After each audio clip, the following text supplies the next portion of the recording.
이제 좀 더 그랬네. 아빠 पैसा खरा वाला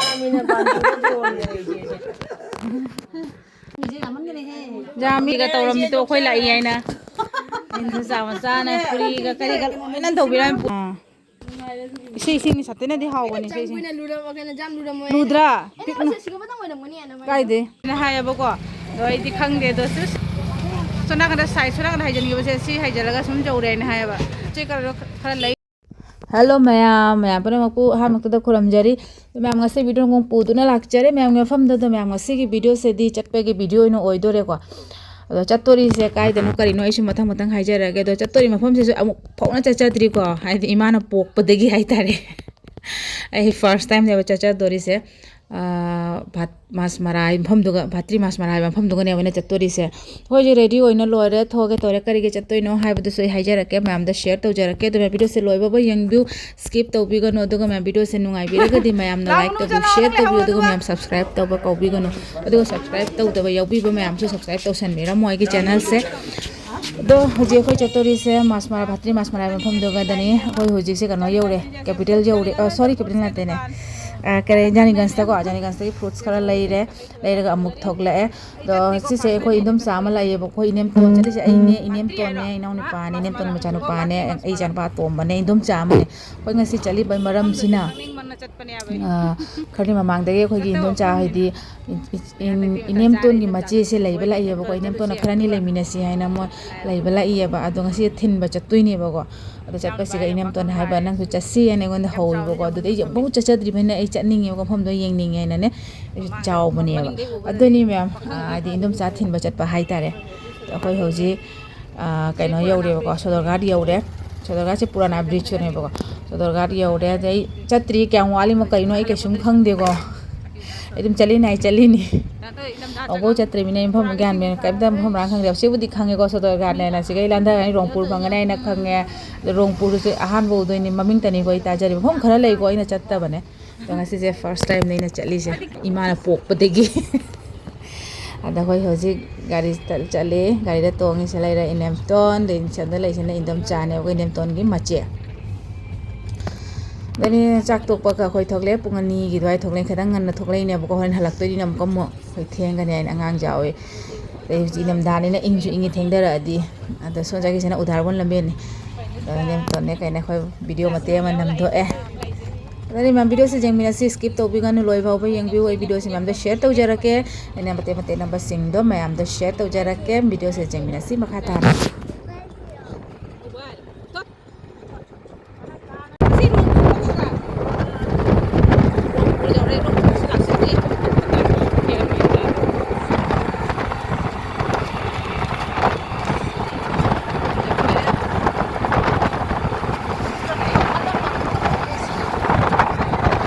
हाय बको दो इति खंगदे दो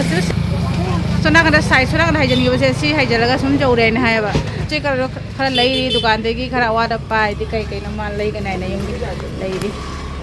तो यौ दोरे मुक तोंगगे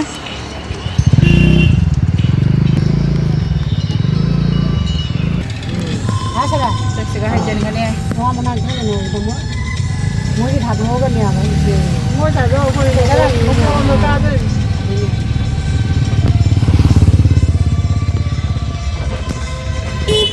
Wala ben yo kasang ni. Sana rasa diri ko kan ni sa chang na gan. Ni ba ko ni chang ni.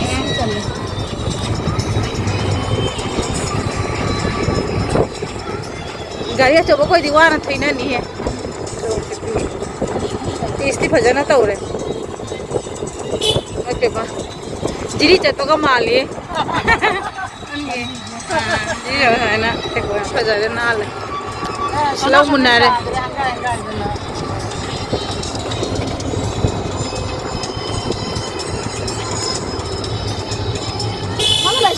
स्वाई सिदी में तई ताद्रो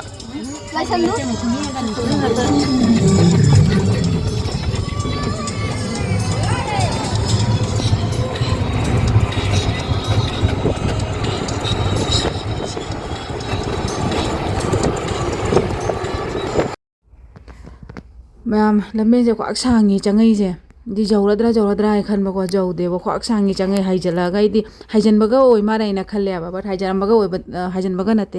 ꯈ꯭ꯋꯥꯛꯁꯥꯝ ꯆꯪꯉꯩ ꯑꯗ ꯂꯝꯕꯦꯟꯗꯤ ꯌꯥꯝ ꯐꯩꯀꯣ ꯆꯪꯕꯗ ꯏꯪꯁꯨ ꯏꯪꯉꯦ ꯁꯤ ꯍꯦꯛ ꯌꯧꯔꯛꯄꯗ ꯏꯪꯕꯩ ꯋꯥꯅꯤꯗ ꯑꯩꯈꯣꯏ ꯆꯤꯡ ꯑꯗꯨꯃꯥꯏꯅ ꯇꯧꯔꯤꯕꯀꯣ ꯃꯑꯣꯡꯁꯦ ꯑꯗꯣ ꯑꯩꯈꯣꯏ ꯖꯥꯔꯤꯕꯣꯟ ꯆꯠꯄꯗꯣ ꯑꯗꯨꯃꯥꯏꯅ ꯇꯧꯔꯤ ꯂꯝꯕꯤꯁꯦ ꯑꯩꯈꯣꯏ ꯒꯣꯂꯤ ꯆꯪꯕꯗꯣ ꯑꯗꯨꯃꯥꯏꯅ ꯇꯧꯔꯤ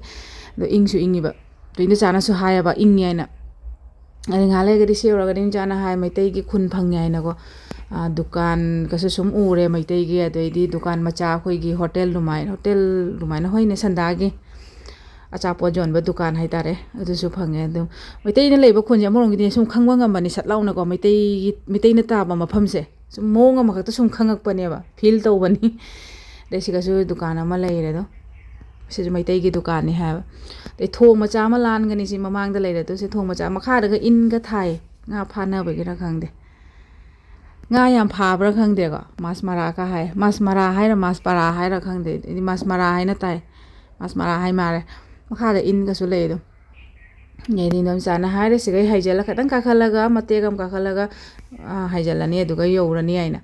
ꯃꯇꯦꯛ ꯑꯃꯁꯨ ꯕ꯭ꯂꯣꯛ ꯊꯥꯏ ꯑꯗꯩ ꯃꯇꯦꯛ ꯑꯃꯁꯨ ꯁꯨꯝ ꯄꯤꯁ ꯑꯣꯏꯌꯦꯕ ꯁꯤꯅ ꯄꯥꯁꯂꯥꯏ ꯁ꯭ꯀꯨꯜꯅꯤ ꯍꯥꯏ ꯑꯗꯨꯝ ꯈꯪꯗꯕꯩꯅꯀꯣ ꯃꯐꯝꯁꯦ ꯑꯅꯧꯕꯅꯤꯅ ꯍꯦꯛꯇ ꯑꯗꯨꯝ ꯆꯠꯅꯤꯡꯉꯦꯕ ꯈꯪꯅꯤꯡꯉꯦꯕ ꯀꯃꯥꯏꯅ ꯇꯧꯔꯦꯗ ꯃꯐꯝꯗꯣ ꯅꯨꯡꯉꯥꯏ ꯁꯨꯝ ꯆꯪꯉꯦ ꯌꯧꯗꯣꯔꯦ ꯁꯤꯒꯩ ꯍꯩꯖꯟꯗꯣꯏ ꯃꯥꯜꯂꯦ ꯑꯥꯗꯒꯁꯨ ꯐꯤꯜꯒꯁꯨ ꯑꯣꯏ ꯃꯤ ꯁꯥꯟꯅꯅꯒ ꯂꯩꯕ ꯑꯗꯩ ꯁꯣꯝꯗ ꯍꯩꯖꯜꯂꯦ ꯏꯟꯗꯨꯆꯥ ꯍꯧꯖꯤꯛ ꯌꯧꯔꯅꯤ ꯌꯦꯡꯃꯤꯟꯅꯁꯤ ꯃꯌꯥꯝ ꯚꯤꯗꯤꯑꯣꯁꯦ ꯃꯊꯪ ꯃꯌꯥꯝꯗ ꯁꯨꯝ ꯁꯦꯌꯔ ꯇꯧꯖꯔꯛꯀꯦ ꯃꯌꯥꯝ ꯌꯦꯡꯃꯤꯟꯅꯁꯤ ꯁ꯭ꯀꯤꯞ ꯇꯧꯕꯤꯒꯅꯨ ꯚꯤꯗꯤꯑꯣꯁꯦ ꯃꯌꯥꯝ ꯂꯣꯏ ꯐꯥꯎꯕ ꯌꯦꯡꯕꯤꯌꯨ ꯑꯗꯨꯒ ꯃꯌꯥꯝ ꯌꯥꯔꯤꯃꯈꯩ ꯃꯌꯥꯝꯅ ꯑꯩꯒꯤ ꯚꯤꯗꯤꯑꯣꯁꯦ ꯁꯦꯌꯔ ꯇꯧꯕꯤꯌꯨ ꯃꯌꯥꯝ ꯁꯦꯌꯔ ꯇꯧꯔꯒꯅꯤ ꯑꯩꯒꯤ ꯚꯤꯗꯤꯑꯣꯁꯦ ꯍꯥꯏꯗꯤ ꯀꯔꯤ ꯍꯥꯏꯅꯤ ꯑꯃꯨꯛꯀ ꯍꯦꯟꯅ ꯒ꯭ꯔꯣꯠ ꯑꯣꯏꯕ ꯍꯥꯏꯇꯥꯔꯦ ꯆꯥꯎꯈꯠꯇꯣꯏꯅꯦꯕꯀꯣ ꯑꯗ ꯃꯌꯥꯝꯅ ꯁꯦꯌꯔ ꯇꯧꯕꯤꯗ꯭ꯔꯗꯤ ꯀꯃꯥꯏꯅ ꯑꯗꯨꯒ ꯃꯌꯥꯝ ꯚꯤꯗꯤꯑꯣꯁꯦ ꯌꯥꯝ ꯂꯥꯏꯛ ꯌꯦꯡꯕꯤꯌꯦꯕꯀꯣ ꯑꯗꯨꯒ ꯚꯤꯗꯤꯑꯣꯁꯦ ꯂꯥꯏꯛ ꯇꯧꯕꯤꯗꯦꯕ ꯂꯥꯏꯛꯁꯤꯁꯨ ꯃꯊꯧ ꯇꯥꯏꯀꯣ ꯃꯌꯥꯝ ꯂꯥꯏꯛ ꯀꯣꯃꯦꯟ ꯑꯁꯤꯒꯨꯝꯕꯁꯤꯁꯨ ꯂꯣꯏ ꯃꯊꯧ ꯇꯥꯏ ꯃꯌꯥꯝ ꯀꯣꯃꯦꯟ ꯊꯥꯕꯤꯔꯛꯑꯣ ꯑꯐꯕ ꯍꯥꯏꯕꯤꯔꯛꯑꯣ ꯇꯥꯛꯄꯤꯔꯛꯑꯣ ꯍꯣꯏ ꯕꯦꯗ ꯀꯣꯃꯦꯟꯇꯗꯤ ꯇꯧꯕꯤꯔꯛꯀꯅꯨ ꯃꯌꯥꯝꯗ ꯍꯟꯅ ꯔꯤꯀ꯭ꯋꯦꯁ ꯇꯧꯖꯔꯤ ꯑꯐꯕ ꯊꯥꯕꯤꯔꯛꯑꯣ ꯍꯥꯏꯇꯥꯔꯦ ꯑꯗ ꯌꯧꯔꯦ ꯏꯟꯗꯨꯝꯆꯥꯒꯤ ꯊꯣꯡꯒꯥꯟ ꯌꯧꯔꯦ ꯀꯌꯥꯝ ꯐꯖꯅ ꯂꯩ ꯁꯅꯥꯔꯩ ꯁꯥꯠꯂꯤꯅꯣ ꯄꯔꯦꯡ ꯁꯥꯅꯒ ꯁꯥꯠꯄ ꯋꯥꯅꯤꯗ ꯑꯩꯈꯣꯏ ꯍꯧꯖꯤꯛ ꯒꯥꯔꯤꯗꯒꯤ ꯀꯨꯝꯅꯕ ꯇꯧꯔꯒꯦ ꯑꯗꯨꯗꯤ ꯃꯌꯥꯝ ꯚꯤꯗꯤꯑꯣ ꯌꯦꯡꯃꯤꯟꯅꯁꯤ ꯑꯗꯨ ꯃꯅꯨꯡꯗꯁꯨ ꯆꯪꯉꯒꯦ ꯆꯪꯉꯁꯤ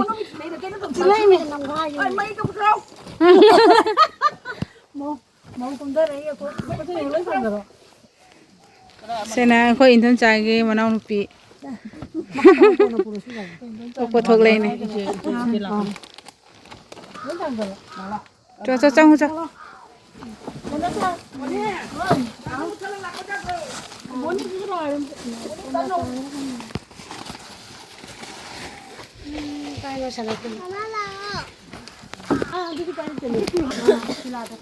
ꯆꯪꯒꯦ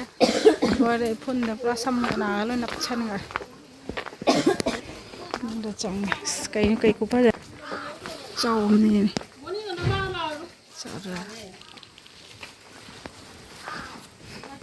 ꯂꯩꯌꯦ ꯌꯦꯡꯉꯨꯅꯦ ꯀꯩ ꯈꯨꯐꯖꯅꯣꯅꯦ ꯑꯣꯏꯃꯥ ꯃꯅꯥꯒ ꯎꯗꯦꯅꯦ ꯇꯨ ꯏꯁꯤꯡ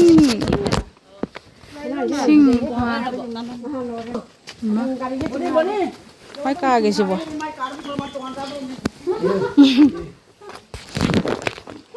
ꯃꯥꯜꯂꯨꯏꯅꯦ ꯇꯨ ꯏꯁꯤꯡ ꯗꯥꯔꯤꯕꯣꯟꯗꯁꯨ ꯂꯩ ꯁꯨꯃꯥꯏꯅ ꯍꯥꯟꯅ ꯑꯩꯈꯣꯏ ꯁꯨꯃꯥꯏꯅ ꯊꯛꯑꯝꯃꯦꯕ ꯏꯁꯤꯡ ꯄꯥꯝꯕꯩꯒꯩꯗꯁꯨ ꯏꯁꯤꯡ ꯌꯥꯗ ꯎꯏꯁꯦ ꯀꯌꯥꯝ ꯂꯨꯔꯕ ꯐꯖꯩ ꯐꯖꯈ꯭ꯔꯦ ꯑꯗꯨꯏꯁꯤꯁꯨ ꯐꯖꯈ꯭ꯔꯦ ꯂꯩꯔꯦ ꯃꯍꯥꯗꯦꯕꯀꯤ ꯃꯟꯗꯤꯔ ꯑꯗꯨꯅ ꯐꯖꯅ ꯅꯨꯡꯁꯤꯅ ꯁꯥꯈ꯭ꯔꯦ ꯄꯤꯛꯇꯛ ꯆꯦꯟꯇꯛ ꯇꯧꯗꯅ ꯇꯨꯜꯁꯤ ꯄꯥꯝꯕꯤꯅ ꯑꯃ ꯐꯖꯈ꯭ꯔꯤꯕ ꯖꯝ ꯑꯣꯏꯃꯥ ꯀꯣꯠꯁꯦ ꯌꯦꯡꯉꯨꯅꯦ ꯃꯥ ꯅꯨꯡꯁꯤꯕꯅ ꯀꯩꯅꯣꯅꯦ ꯑꯣꯏꯃꯥ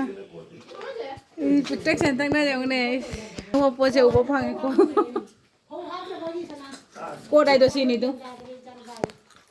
ꯁꯦ ꯆꯥꯎꯅ ꯁꯥꯟꯅꯩꯅ ꯑꯃꯃꯝꯗꯤ ꯑꯩꯈꯣꯏꯁꯨ ꯁꯪꯒꯣꯏꯗ ꯂꯩꯕꯗꯣ ꯃꯅꯨꯡꯂꯣꯝꯗ ꯑꯩꯈꯣꯏꯗꯤ ꯆꯥꯎꯋꯤꯅ ꯁꯤ ꯅꯨꯡꯁꯤꯌꯦꯕ ꯄꯤꯛꯁꯜꯍꯜꯂꯤꯅꯦ ꯆꯥ ꯃꯅꯨꯡꯗ ꯆꯪꯉꯦ ꯑꯁꯦ ꯗꯤꯟ ꯂꯩꯕ꯭ꯔꯣ ꯁꯦ ꯃꯥ ꯀꯩꯅꯣ ꯇꯧꯕꯒꯤ daily ꯈꯣꯏꯔꯝꯕ꯭ꯔꯣ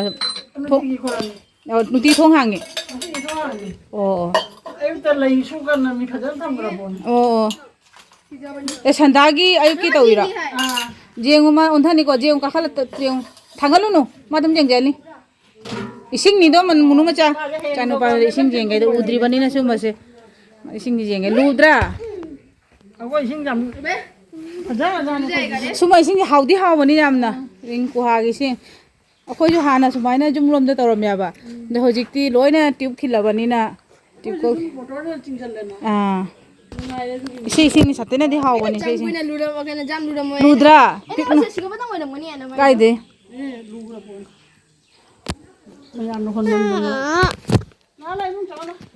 nung chong na sila kay tawag ay super jari siya kay tawag kay gino niya di po puri ka takum dunam na mo sana siya ay electric fars dito na somdara oh sana chakum saan sa kadro Masay mo sa kaza, wag na hawram may puliso. Kaya siya mga nang taurino nino sa. Hindi ka nawa na ba?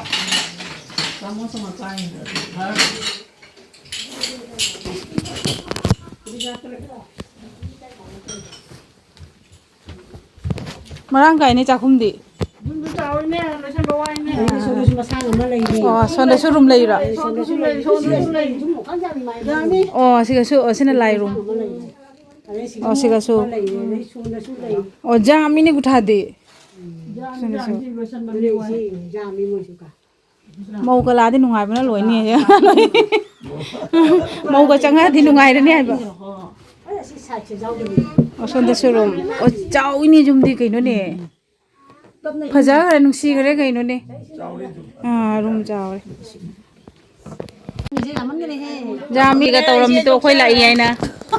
Insa sama sana puri ka kari ka nan tho biran puri de hinjang de ka de tawram mi changwan na tawram mi no. Dei se ma la do se ba. 이제 정도 그랬네. 거기 पैसा खरा वाला मिने बांधो puri de ka de kyang wang en chana tawram mi no jang khoi lak to re langam mi ni se. Sonda ka ka ga ine to nga thai cha jam hauri he ka cha pai cha hauri ne bi ako din na kamra nuôi na su chai mi ne nu cha ba da pai alu ni tu ai nu nu cha ba da pai na ba nang ai kilo cha ta ja rồi ako cha ta je china kari no खाली ने खाली गमन थम पुरम दीजे न तौरी दो ना हैदा गुली ने चाब खाली पुरम जोमजे लगते बोल सजाने में तो संगोय दे पथों कंग ना मला किदा करी हाइदी हाकुम आई हिदा हम ने गमला ले जाय सुबान अनि नि पे अब बे तने हाप जेने हंगबा हाइने cha cha na mam phagi tau na जेने हाइदोय बा काइना दि आई ने हिदा से सुक्ते गई चाजै 저기 이제 가야 되나 이제. 그래 마싱지가 마싱지도 누리네. 마싱지는 숙자에 강요잖아. 그럼 뭐 이거 있어야 돼. 까나이 맞자지. 자기 거기 뭐 시겠다 자기 밥 먹어 밥자. 내 말도 좋아해. 왜냐 바가는데 세워지는 대비 맞자. Design how how cha pi the tan pi ja re na doi di buguni tau na cha tau ne cha the phajana cha re to ji hanna ba tau ri hanna ba tau ra ge namita sale jam theng ka ne ba ko ai na hap ta sana jo ngabong ne phaneng ne happy je to he se na inem ton gi se na gi ne na happy ba in hap ko noi na ngak tang la ko se suma se se na ko in ra se ningam pungam ja da ba mini se ta pa na mo ba chim na loi na nei na mi inem ton da bo hai inem ton na ma khon ka le te ka wai ni ja pinki su ni is tap pa na so sa na do re kai sana sana này mà sana hay đuổi đấy rồi hành nó bắt đầu rồi em ấy là mình sẽ sáng cái chúng mình ta sẽ làm cái đêm đêm mà tầm đến mình ta sẽ đi vào sẽ không có gì rồi hiểu gì hành nó bắt đầu rồi mình đây đấy làm đây chắp chắp anh hấp nó ít sầu xài rồi mà ra đi qua sang đi rồi đi đâu qua bugul rồi Saya kuasa lagi kira, kita mau pergi kira. Namun yang ida mesti nyari long nih, cekini nih. Aku yang nak buat dulu mana jenggo. Nang beg chura bo. Dia pare. Ini sana lu buat kira kira itu. ဒီနေ့ခမရနွေးရစုကြိုက်ဖုံးမကဖောက်ကြလေဒီဖရဲအခုဒီနေ့ခမရနွေးရစုကြိုက်ရကမိုင်းဇာတယ် Nang beg chura bo. ဒီဖရဲအခုဒီနေ့ခမရနွေးရစုကြိုက်ရကမိုင်းဇာတယ် Heuzi Sonari setadi bo kala kazaman sok kazaba kai na senga bo si pambi ama khaktang tani sali je amada thare cartoon je phumiro manungda are ko jena ne du mo te la de ki am phajei pambi ma tek kha bani ek ma sa ni ma ne ul tu ngai na pu mo ma sa loi khai do पैसा ना पैसा वो फिर पकाम ता पे मोइन जा होइना ने इकाई बम याउ सले गoi amu na da ke la ho mu la ko agani lagani lagani ada mo jum sang phajana sa ro handa jum sang gao da pen mau pro pro ko la kai mau jam mo ija allage bye bye bye मैं मखोई थोगले गाड़ी थारे दो तुम थोगले थोगले ngai da mamjan ngare abako do गाड़ी थारे ngai da song pung mam me yum de gi su phone to ra me thogla bai na ko thogle na hai gre ba pare law na duga si yor khaibo puti na te ko moi du gi khojam thogle ko thogla matung na phone to re ko pot thamam mai na do di chang dre ngasi se ma to i chakhi ba do su pot thanami bai di nem ton indum cha do gi podam le hor be ma na pu ga ne na leja khochana to jara ga le hore ade ko mu son chale son da mo indum ton na ne ma muri already urum ne sorry muri nate chembak urum hai do di porak te gi hai gri ba order to gi ba no launa thamma ba ado su le haure do khai bo gi oraga phone tore di kai changu ba ya ni changdre de di mo kona mi to chasin da pire ni ne hai re ba ko do khoi hoi ji town changak tore hoji udharbon hai jan bam do adu lan thore ba ko do si jawra di khwa gi ora bani main town changa ni sodoga di ore sodoga te gi di jamak tre ma phama do sodoga lan thoga e son jani ko sam de chakhini ba ko ngasai gi ukil poti rob di thokhini ba do ga di lai chara khatang lai gini te matung re khoi hallani da yaurani ade sound di hapre ko voice over ina hape maram di gari dai sei thara bani na sei thara di obviously ma'am na khombi bani copyright chai na copyright chara di na su chawan hona jaba je tang da loi isi majan maga chap mana ne ba dana voice over ina hapcha re ko jang wari suna na la ko se matam je su khangau de ko si yo sai di sodorga la ndar tore to ko chung wari otai suna la ko do khangau de अरे ममझला को जैसे ममझला से इंग बजे कोई auto नहीं ना कौन उसी से चले या बा इंग मना लोय बन कोई हजी जौरा नी टाउन जौरा दी यम नक्सले युम इंग से यम इंग ना सिदी नुसी से सिबला बनी ना ने नुसी से पूरा बनी ना इंग मना लोय ये अंगांग ये अंगा बोंग ने ओमजन बिरे गाड़ी मनुंग दा आगे दे टिपी पिसु पुये बको आइना टिपी गा गाड़ी का से ऑप्शन बिरे कर इंग बा फाना बे जाए ना बाय तो ना कोई हजी लाई asiga tawon change main town da change hoji se style bazar ne bako le hore main town da change ai sai pot laiga ne habdo ai leire leirak na mo gari thareng hak le pot le bai video do de thanga charak tre di sona poche ama leina bani na mobile pa ko do sangde de theng ai na par taw da video ka namdre do leire ko ashram ro ta na la e sonda college ro ronde ki laktre ashram ro ta na la e sonda na khara jam je khara pha gadra ina da mam ngang le raga di yaurani sigai di indak pungnak na yum job ga chap mana re mam asi jaura di desi oh sorry ashram keno dani se vivekananda dani ashram ro nate bel ga su jai ni yo de khoi ashram ro taraga la e khoi ngang le raga di yaurani si yaura di yaura ga do mala yaura male na khanjale ba ko wa ga se ngam ngam jalak de lấy cái gì pha dầu đôi đấy thì dầu là đi mà đôi là đi đôi này mà cái program से चलो बाकी program से मैं हम तो share तो जा रहे चलो बाकी video से मैं भी comment है भी रो मैं हमने कमाई तो रहे बाकी video से मैं हम दोनों का भी रगती like तो भी रो share तो भी रो तो हम subscribe तो बको भी रो ऐसे हम आश्रम बजाने बको asiga da dine nga jam honge ba disina asiga ita nga le lak ne ko sonde jona mana sonda lak ne nga honge ne siga da sai da mana sobji sa da mana nga to nga su jam al kai ne yoli ba sona son sai chai ne uli ba je si elo ni ba nga gi na tende somna ka da sobji de gi mu nga na heli jam thoi ba aduna ko sonde gi sune mi na mana sonda lai sobji le ba sorry nga le ba gi siga na nga so pra hong nga ba ma na ba so ka nu nga ya na ko da khoi hojik college road landhore e khoi point do khoi hajan bai point do ne ba se asiga changani hoje de khoi khun tarani changani yaurani adani mayam ꯄꯨꯡꯁꯨ 6 ꯍꯦꯟꯖꯜꯂꯦ ꯑꯗꯣ ꯍꯧꯖꯤꯛ ꯌꯨꯝ ꯌꯧꯗꯣꯔꯦ ꯃꯌꯥꯝ ꯌꯨꯝ ꯌꯧꯔꯦ dress change ꯇꯧꯔꯦ ꯈꯣꯡꯈꯨꯠ ꯍꯥꯝꯗꯣꯛꯑꯦ ꯑꯗꯣ ꯆꯥꯛ ꯊꯥꯡꯒꯠꯂꯝꯃꯦ ꯑꯗꯣ ꯉꯁꯥꯏꯗꯣ ꯑꯩꯅ ꯍꯦꯛꯂꯛꯄ ꯂꯩꯗꯣꯏꯅꯦꯕ ꯑꯗꯨꯝ ꯉꯁꯥꯏ ꯐꯖꯃꯟꯗꯅ ꯑꯩꯅ ꯍꯦꯛꯂꯛꯏꯅꯤ ꯑꯗꯣ ꯍꯧꯖꯤꯛ ꯑꯉꯥꯡꯁꯤꯡ ꯂꯥꯏꯔꯤꯛ ꯇꯥꯛꯈꯤꯒꯦ